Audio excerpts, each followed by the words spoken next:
It's a new day on Deep Space Nine, and that means a new chance for O'Brien to suffer. This time it's a kabooming power conduit and a bout of radiation, but it's not life-threatening, and Bashir treats him. On the plus side, he's now on light duties for a few days. Being the station's whipping boy does have some perks. Not everybody will have an easy life for the next few days, though, as well as a Klingon ship arriving unexpectedly for repairs, and the crew of it being what you could generously call boisterous. We've got some Romulans on the way. Our arrangement to borrow a cloaking device in exchange for Dominion intel isn't being as fruitful as they'd hoped, so they're paying a visit to check on what we know in person. We'll leave them to it and see how O'Brien is choosing to relax. The answer is by convincing Quark to let him hang a dartboard in the bar. Quark doesn't see the appeal or quite understand how the game works, and O'Brien's demonstration probably doesn't help, what with him teleporting onto the promenade in the middle of his throw. Except it seems a bit more than just a teleport. Quark is complaining about Klingons damaging his holographic fuck rooms, and that would be odd enough as he was just downstairs hanging a dartboard, but the odder thing is that he's complaining to another O'Brien. Other O'Brien catches sight of the original, and our O'Brien appears back in front of the dartboard to finish his throw. Then he has a little nap while Quark panics. There's nothing to worry about. That's the official medical opinion, and hallucinations are quite common in people who've been irradiated, so here are some drugs and bugger off. Away he goes to rest properly, and we catch up to our Romulan guests. They're a little skeptical at us claiming Odo is legit on our side rather than a secret member of the Founders, but there's not a lot they can do about it except complain and demand to see all that lovely paperwork Starfleet likes to keep. Back to O'Brien again, and he hasn't had the chance for that rest. He stopped by Quark on the way and told some Klingons have just kicked the shit out of his holosuites, all of which sounds very familiar to O'Brien. It's what he's just been told was a hallucination, though it'll carry a bit more weight this time, as Quark sees earlier O'Brien too.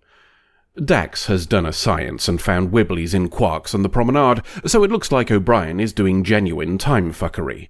He has another one during the meeting, in which our Romulan guests and the Klingons are having a bit of a Barney in Quarks, before popping back to Sisko's office and having another nap. These time jumps are buggering up O'Brien's body according to Bashir, so we need to figure out the cause, but at least Sisko's been given a chance to avoid a diplomatic incident and stick some guards in Quarks. Not that the Romulans need another reason to be upset. They now want full access to the Defiant itself and everybody's personal logs, too. They're also interviewing everybody individually, something that not all involved are able to remain calm through. It's calmer than what's about to kick off in Quarks, at least. O'Brien's in there with Bashir to see if his future experience comes true, and despite the warnings, some Klingons arrive and start a fight with the Romulans. Past O'Brien pops in again when the fight is in full swing, then Odo arrives to sort it. Not that O'Brien gets to see how it ends, of course, as he has another jaunt into the future, and one where he sees himself take some pooping to the tits and cark it. O'Brien wakes in the infirmary, a collapse apparently being the natural endpoint of each jump. No time to rest, though, as we need to go and take a look at that corridor. Whatever killed future O'Brien isn't there yet, at least according to Odo's scans. It's also an uninhabited area of the station currently, so there's no real reason for any sort of trap, but Odo's going to stick a camera in here anyway to see if anybody plants anything. While he does that, we move to Ops as Dax has found a Wibbly outside the station.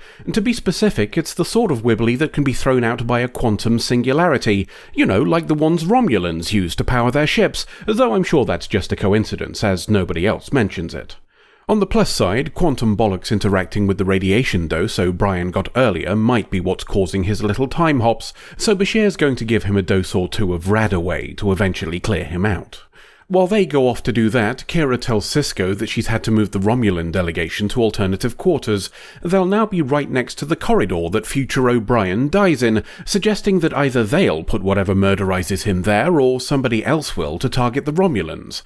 And sure enough, Odo has found something. There's a bug behind the wall where future O'Brien died, but Odo didn't see who planted it because it was teleported in. Prime suspects are the Klingons, he thinks, as the two don't get along, but he'll check everybody to be sure. Back to O'Brien, and it looks like his first round of meds is over. Either that or Bashir is administering them in the bar. They're not immediately effective, unfortunately, which is why he has another leap forward in time.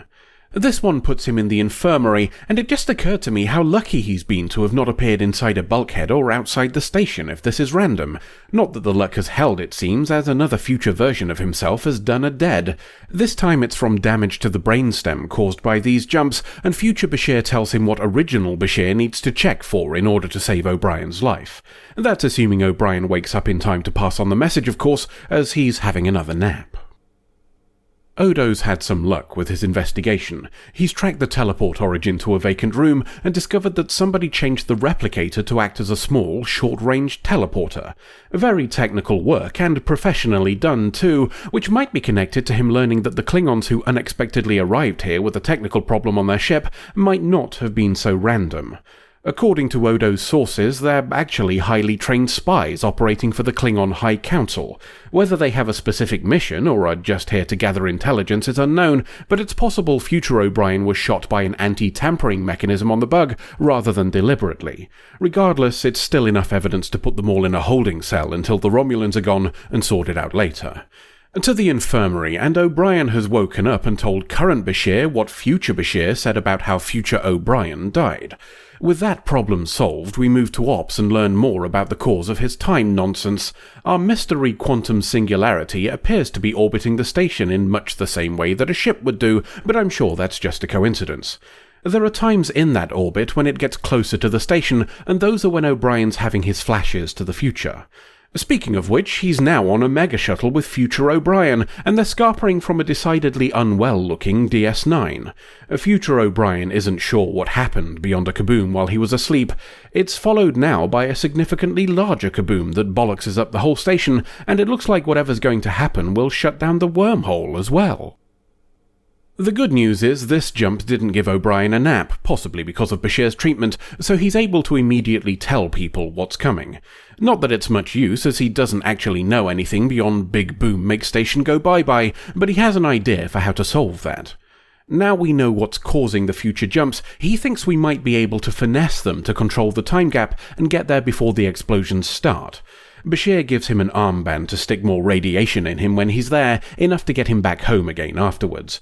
Granted, there's a chance that sticking all of this shit in him might make him do a dead, but he'll risk it anyway. He arrives in his own quarters, which at least avoids any awkward explaining. Future him has had enough of all this shit by now, though changes his mind when he learns the station is about to explode. We get to Ops just in time to fail in preventing it, though there's not a lot that we could have done anyway. The explosions are caused by a cloaked Romulan ship firing on the station, you see, so scanning for anything on DS9 would have been worthless. O'Brien knows what's going to happen now at least, though is unfortunately so ill that he can't manage the return journey. There's another O'Brien here that doesn't have those rads in him yet, as long as you don't think about it too hard, so current O'Brien gives future O'Brien the armband and sends him instead. He'll just have to relive a few hours that he's already experienced, then things will be back to normal. Events are obviously a bit different this time round though, what with telling Cisco that they're going to be attacked in a few hours. Cisco sticks on some shields to prevent it, while Bashir treats future O'Brien. Except it's not as urgent as he was expecting due to this being future O'Brien, and his patient starts to explain why he's not as full of radiation as he should be. It's Quark's turn to be quizzed by the Romulans, though the interview is interrupted by Cisco, Kira, Odo, and some guards. Cisco's figured out why they chose to have a ship fire on DS9, to cover their tracks for destroying the wormhole. The Dominion is a threat, and Romulans don't like threats, but they also don't like being caught. The only way to solve the threat and get away with it was to kaboom DS9 as well, so there were no witnesses.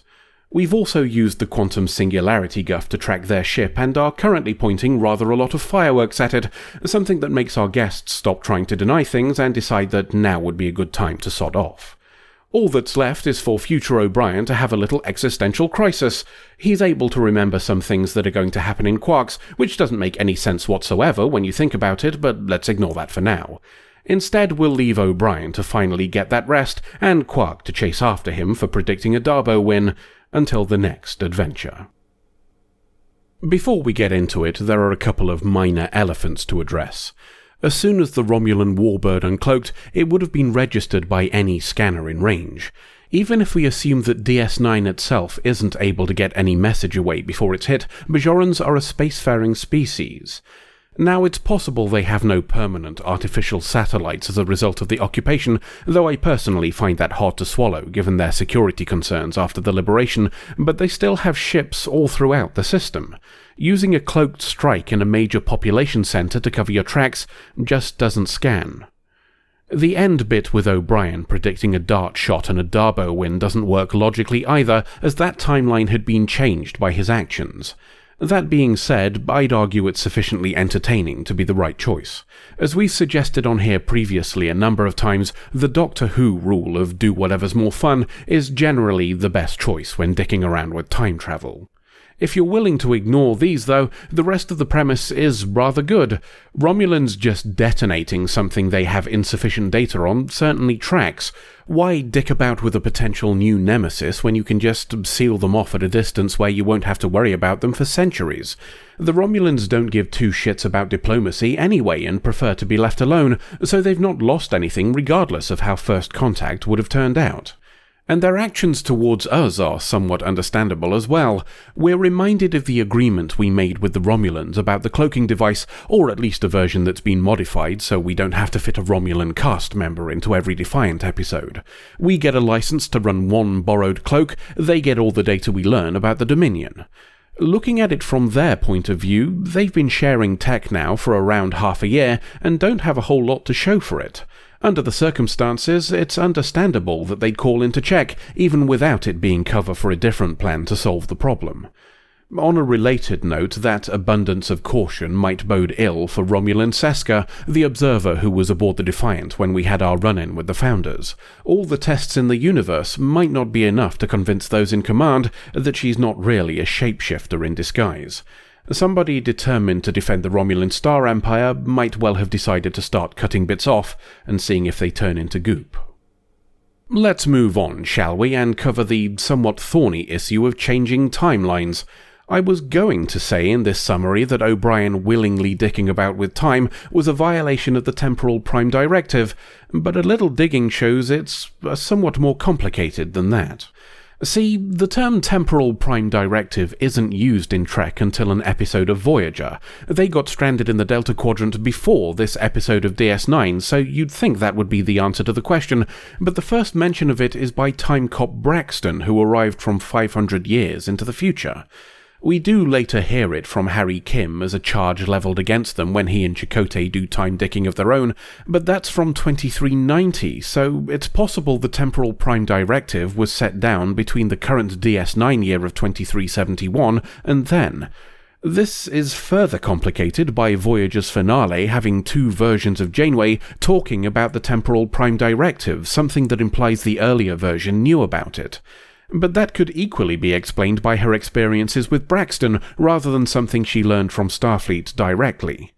We do at least know there's something in place. Bashir used the term temporal displacement policy a few episodes back when they got dumped into the Bell Riots, but we have no knowledge of what that encompasses.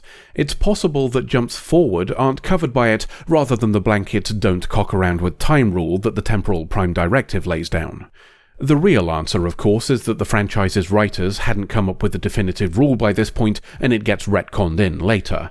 The best we can do for now is say that if the Temporal Prime Directive exists at this point, then he broke it. Either way, the whole thing would likely get frowned upon by an admiral back at Starfleet Command, and probably while a different admiral is pinning a medal on him. We'll end on a casual connection my brain made while watching the episode. When it was explained that the time travel was being caused by a quantum singularity, it occurred to me that this would technically make them quantum leaps. I wonder if that was an intentional choice or just something that occurred organically during the writing process. I'd be inclined to dismiss it as coincidence were it not for the fact that Sam Beckett would become the captain of the Enterprise just a few years after this was written, and we all remember what Plain Simple Garak says about coincidences, don't we? End of episode. Alright then, let's have a look at it. This footage cost an old bar of latinum, so it bet be worth it. I don't see what you're complaining about. It was my latinum. It was charity latinum. Yes, and I was the charity. Don't be so greedy, son. Look, let's just play a video, shall we?